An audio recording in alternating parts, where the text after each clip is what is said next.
5 ரூபாப்பா. Oh, chey. Mom, please, Mom. It can't be hygienic and it won't be tasty too, Pata.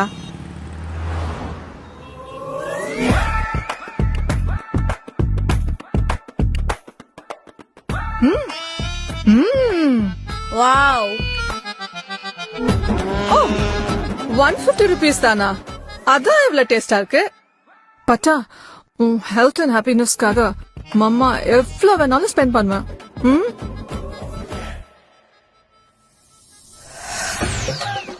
Huh?